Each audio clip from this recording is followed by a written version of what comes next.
everyone, we're getting into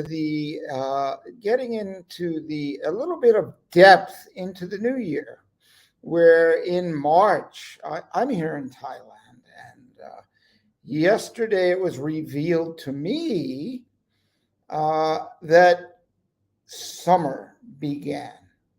The 2nd of March is the first day of summer in Thailand, and I can tell you that it feels like it. It's humid, it's hot, and actually it's cloudy to keep it cool.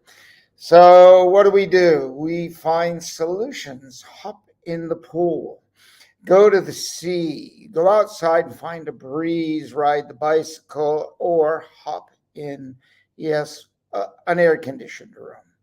I rarely use it, but from time to time, I'm forced to use it for a level of comfort. Now, to your year-end inventory. What's going on?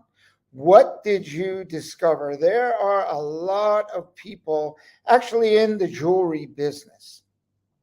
There's all kinds of jewelry. I look online and I see these really nice designs and they say stainless. I'm like, stainless steel. Okay.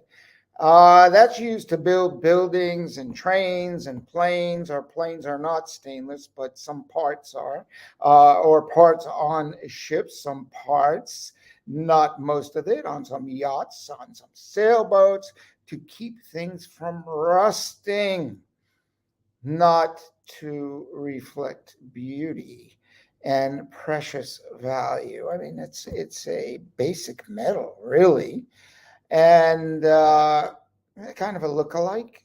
It's bling. There's plastic jewelry. There's wooden jewelry that comes from the earth. That's a nice place. Like sterling silver, like silver comes from the earth.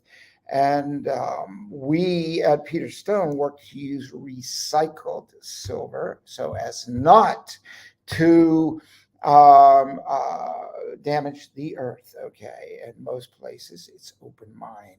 And we use recycled silver most of the time. So it's a precious metal. Gold is a precious metal. Now, when you did your inventory, number one, what is in your inventory that was in your inventory last year that shouldn't be there, that should have sold, that you thought was going to sell? And why is it still there? What's the score? Why is it? And you need to take a look at that. And you can discount it and try to sell it, and you didn't sell it. What are you going to do with it? If it's not sterling silver or silver of some form or gold or some precious metal, I don't know what can you do with it? You have to ask that question. I don't, because I don't deal in those metals. We had, just like silver, a bronze. We still have it. We still offer it to people who want it. At a lower price point when the market demanded it, when silver was super high. But if silver was super high, you did your year-end inventory and you had designs in sterling silver that didn't sell, you go and melt it down and you make some money. That's what a year-end inventory should reveal. Well, it just depends what your mindset is. Oh, I thought this was going to sell. It was so cheap. I got it, such a deal, but I spent $1,000. I spent $5,000. I spent $10,000 on this inventory that never moved. Why? Why? What did your year-end inventory reveal? Why didn't that jewelry or that other inventory, whether it's clothing or candle or whatever you have, why didn't it sell? Why does it remain in your possession? And what are the options that you can do with it? You go to a flea market, try to blow it out and sell it like a pennies on the dollar. The flea market's flooded with junk. Is flooded with stuff people just walk by. But what it's not flooded with is beautiful jewelry. As I was mentioning in another video, is we have someone who does fairs and festivals, been doing it for probably 15 years or more. They have clothing, and clothing is a challenge, but they have jewelry. 50% of their inventory is jewelry. Why do they have clothing? They have tie dye because they love tie dye. That's what they love to do. They manage all the challenges of that. They sell mostly retail, but they also sell wholesale. So they have outlets for their stuff, right? But not everything sells. What do? You polish your car with a cloth. That's what's left over with that inventory. Candles, you melt down the wax. Can you recycle it? I don't know. I really don't know. I know in our company, we recycle the wax that we use for lost wax casting. We do not burn it into the atmosphere, which was what I was introduced when I first came to Thailand and start making jewelry. So, what about inventory? What is your inventory? And if you want to send us an email, just subscribe here and get some tips and some pointers so you don't get stuck with what used to be cash is now turned into something that maybe you cannot sell. I'll give you an option. Is sterling silver jewelry is always valuable. Always valuable.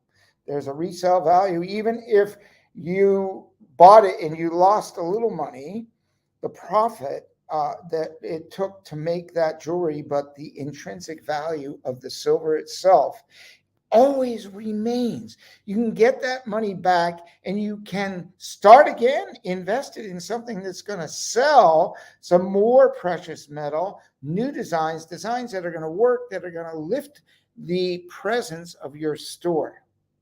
Whether it's online or off, whether you're doing fairs, festivals, and events, you show up differently with new, shiny jewelry. Don't hold on to it because if you do the math, you're going to lose a lot of money.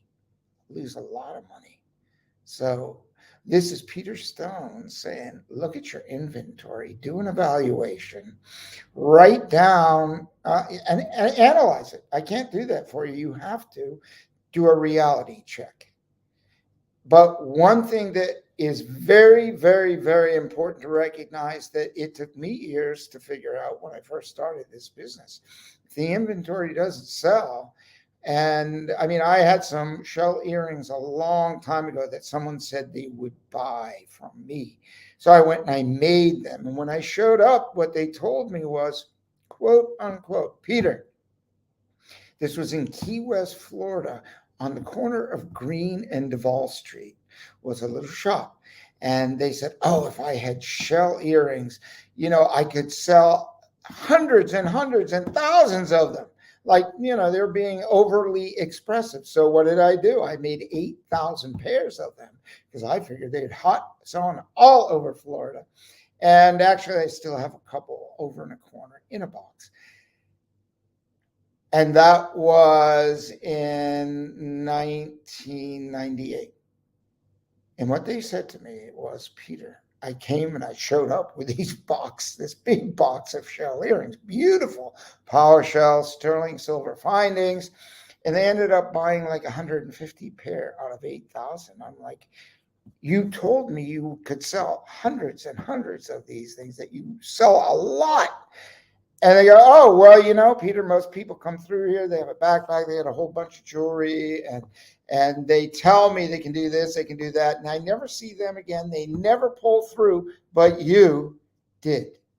That is the Peter Stone jewelry journey.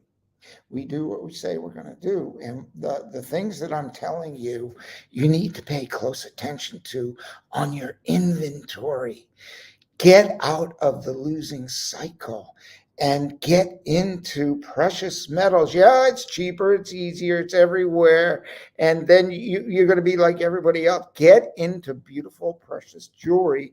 And the chances are you're going to sell it all. We have a 2-ring rule. You invest in Peter Stone jewelry and it sells. It has a great resell, sell through rate that you end up out of a big inventory of a $2,000 purchase. If you don't reorder, you'll end up with 2 rings. That's it. That's it. Is that a guarantee or a promise? I can't promise that because I don't know how you're going to market it. But that has been the case, the 2 ring rule. I'll go back and see somebody. They go, Peter, I only have 2 rings left. I'm like, really? All of it sold. All of it sold because it's unique, it's quality, people recognize it. What are you recognizing in your year-end inventory? This is Peter Stone. I'm offering you solutions.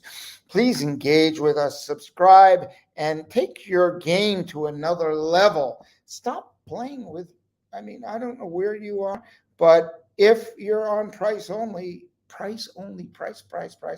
Well, I could say that you're probably working with the bottom feeders and you're competing, and your year-end inventory probably won't change that much. I'll see you later. That's all I got for you today.